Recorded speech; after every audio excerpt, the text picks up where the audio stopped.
Então era um momento muito ativo, algo que nós perdemos, né? Entendi. Porque não temos mais debate político. Debate político mesmo, de conteúdo, não é no xingamento, não tem, né? É uma Hoje pobreza. é um jogo de futebol e você tem o seu time e você torce para que o outro time morra. Não, Isso, eu te pergunto uma coisa, você, em vez de me responder, você me ataca. Eu nem te pergunto nada, eu só te ataco, você me Porque ataca. você não verdade. porque você não tem programa, porque você não tem... Porque o curioso é o seguinte, por exemplo, o Bolsonaro quer ser candidato à reeleição? Quero. Mas por quê? O que você fez para cacifar a ser candidato à reeleição? Não fez nada. Ele inaugurou... Ele é contra o Lula, pô. Ele inaugurou ponto de madeira, só se for por esse caminho mesmo, ponto de madeira de 20 metros. Pô, ponto de madeira. Custou mais caro ir lá do que o custo da ponte, 20 metros. Aí outro dia ele pôs no Twitter dele que ele recapeou 20 quilômetros numa estrada no Mato Grosso. Nem o prefeito colocaria isso no Twitter, 20 quilômetros recapear. É gozação. Você fala, esse cara tá gozando, tal, que ele não tem o que mostrar, porque a equipe é um verdadeiro horror. Parece que a única equipe dele que funciona é de infraestrutura. É aparente, viu? Porque eu vi até que o Tarcísio veio aqui. Foi bem legal o papo com ele, parece gente fina pra caralho. Mas o Tarcísio é um falastrão, né, em termos de realização. Na verdade, falava assim, que agricultura e infraestrutura era a agricultura é a Tereza Boi Bombeiro Cristina. É uma senhora fantástica, Boi Bombeiro, porque ela disse que não pegaria aquele incêndio no Pantanal se não tivesse mais a floresta, as árvores, a vegetação, né? E se já tivesse só pasto. É genial, uma mulher fantástica, é um verdadeiro prêmio Nobel da ciência. Ela foi isso mesmo? Daí que ela é o Boi Bombeiro, ó. A história que o boi seria bombeiro, não teria fogo, porque ela destruiria tudo. Mas é uma senhora fantástica, e essa é considerada uma das melhores. O Tarcísio, eu fico perguntando, ele queria ser candidato de São Paulo. Se eu pegar um mapa do estado de São Paulo, né? ele não identifica as cidades. Bem, aqui o Dudu Bananinha, por exemplo, você pegar pro Dudu Bananinha, o Dudu Bananinha, que é conhecido como Eduardo, mas é Dudu Bananinha. Se você pegar... Não fala isso que ele não gosta. O planisfério, os continentes, ele não sabe identificar os continentes. Esse é o Dudu Bananinha. Pô, os continentes que foda. Ele não consegue. Ele ia ser embaixador. Ele queria ser embaixador e não conhecia o Kissinger. Porque teve uma conversa aqui no Brasil, alguém falou em Kissinger, que foi secretário de Estado. Isso, olha lá, hein? O Bananinha falou pro assessor, quem é esse Kissinger? Eu não tinha a mínima ideia. O cara falou, foi secretário de Estado, um cara importante e tal. Eu não tinha a mínima ideia. Mas é imbecilidade em pessoa, né? De forma humana. O capitão Tarcísio... O capitão Tarcísio, na verdade, não tem nada. Inventaram o que... Ele fica falando, o Bolsonaro, naquelas lives pavorosas de quinta-feira, que está fazendo... Não tem nada, não tem uma obra. Que porto, ferrovia... o que tem é de governos anteriores que começaram ainda a inaugurar alguns trechinhos. Ele está terminando as paradas do governo mas anterior. 20 quilômetros, 15. Foi lá da transposição das águas de São mesmo? Eu Francisco. duvido um pouco disso, de pra ser concreto, se sincero. você fazer um pente fino, passa um pente fino no que foi feito pelo governo Bolsonaro nos vários ministérios. O Brasil hoje é um estado pária da comunidade internacional. Ninguém quer saber do Brasil. Mas isso é muito mais por questões de comunicação do governo do que necessariamente, eu acho... Você acha de comunicação? Por exemplo, alguém chegar, o Ernesto Araújo, que é o Beato Salu da novela Roque Santeiro, né? O pessoal chamava ele de Beato Salu. É uma novela só para os mais novos, muito importante, e feito pelo Dias Gomes, que era um tremendo autor, e o Beato Salu era um sujeito, Beato Salu, um malucão, lembra o Ernesto Araújo e tal. É que a gente nem lembra mais que foi ministro das Relações Exteriores, que isolou o Brasil do mundo. Né? Ele realmente parecia um cara que acredita em ele estava à direita do Gengis Khan. Ele estava à direita do Gengis Khan. É uma coisa horrorosa. Tal. Era uma coisa assim, era um verdadeiro horror. Se você for ver, agora na ONU, ninguém queria conversar com ele. O Boris Johnson não sabia nem direito quem ele é. Né? Aí quis vender, falou da vacina, achou que seria elegante. Mas falou com um negacionista, nazista, criminoso, ladrão, corrupto, que é o Bolsonaro, chefe de quadrilha. Aí o Bolsonaro falou, mas eu não tomei a vacina, não sei o que lá. O outro falou, E o outro, que inicialmente era até contra a vacina, no início, né, não sabia, Sim, depois que ele foi, e viu como a importância do SUS. Pegou, né? Pegou, quase morreu. E a importância do SUS, vamos chamar de SUS lá do Reino Unido, e a importância depois que foi a vacinação. Ele mudou de ideia radicalmente. E depois foi se encontrar com o presidente da Polônia. A Polônia é um governo antissemita, racista, reacionário, é uma coisa horrorosa. Está direito. A Polônia, pobre país, sofreu tanto, quase que desapareceu durante 150 anos da história, depois reaparece no Tratado de Versalhes, depois o Hitler invade, a União Soviética invade outro lado, é um verdadeiro horror.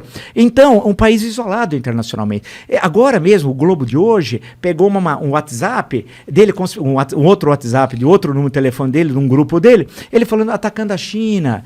E o pior, com coisas que não existem, ele nem sabe onde é a China, na verdade. Mas isso não são coisas da retórica do presidente? Não, isso Isso que é pior. Governo? Não, ele é marginal. A gente tem que entender. Ele é sócio de uma organização chamada Escritório do Crime. Aquele Adriano que morreu na Bahia, executado, é sócio dele. Mas isso, e como, ele é sócio. Como você tem essa certeza? Que eu sou ignorante. Eu posso dizer, olha, ele empregou a filha, a primeira mulher do Adriano, no gabinete do Flávio durante 8 anos como funcionária fantasma. Segundo, empregou a mãe do Adriano. Olha que ele é um homem que quer a família unida. Esse é o lado positivo, né? Vamos ver o lado positivo também. Então ele quis ajudar também, ficou como funcionária fantasma, também lá do gabinete. Aí o Flávio, amando do pai, porque os filhos não existem, né? Deu a medalha Tiradentes, que é a mais alta honraria da LERJ, da Assembleia Legislativa Carioca, para o Adriano. Assassino, homicídio, todo mundo sabia. E deu.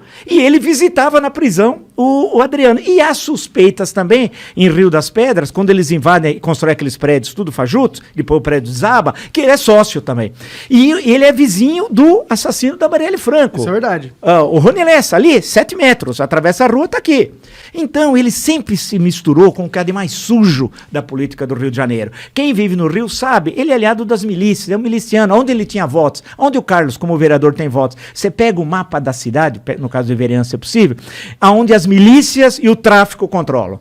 Então, você vê aquelas áreas, é onde justamente a quadrilha, porque ele é um quadrilheiro, é um homem covarde, né? Eu tive com esse cara 40 minutos, né? Quando eu estava na Jovem Pan, 40 minutos, tivemos uma conversa, vamos chamar assim, não foi bem uma conversa, mas foi quase uma conversa. Ele não sabe nada, ele é um idiota. Na primeira pergunta, eu olhei para ele, eu falei, ele não está entendendo o que eu estou falando. Eu dei aula até para o ensino fundamental 1, 2, ensino médio e 30 anos na universidade. Eu conheço um pouco de ensino. Quando eu falei para ele, eu percebi aquele olhar baço da ignorância, sabe? Que bate aquela coisa blindada.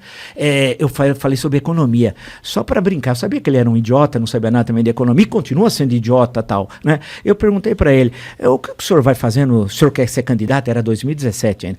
O que o senhor vai fazer nos setores primário, secundário e terciário da economia? Algo básico. Então, agricultura, minério, né? Indústria e serviço. Ele olhou, falou, o que esse cara tá me querendo me sacanear? O que é primário? Ele não entendeu. Eu falei, mas o senhor não entendeu a minha pergunta. Ele não entendia nada. Coisas básicas. Aí, uma senhora que foi entrevistada até no meu canal, Olga Curato, para dar o nome, falou, não, ele tem problemas cognitivos. Ele não consegue, ele tem dificuldade de raciocinar. Além de ter um vocabulário de 500 palavras. Eu não sei como é chamado de mito. Porque mito são aqueles líderes autoritários que dominam a língua, são tremendo oradores, são carismáticos. Ele é um idiota. Ele falou 7 minutos em Brasília, fazer tudo aquilo, agora é dia 7. Falou 7 minutos e veio a São Paulo. E os idiotas foram na Avenida Paulista, os bobalhões. Bastante bobalhões. Mas não era o que eles falaram, eles mentiram. Tinha 120 mil bobalhões. Tudo bem, o Brasil tem 213 milhões de habitantes. Sim. Mas tinham lá, tudo bem, parte ali era nazifascista, parte não sabia o que estava fazendo. Ele falou 17 minutos. Você imagina, os caras... e foram pagos. Igual o PT pagava, o Bolsonaro paga também, porque tem os vídeos mostrando os caras recebendo R$100, etc. tal. Assim como o PT tinha blogs sujos, lembra? Eu não me esqueço de certo jornalista que ganhava 400 mil por mês. Ele tem agora. Só que agora são rádios.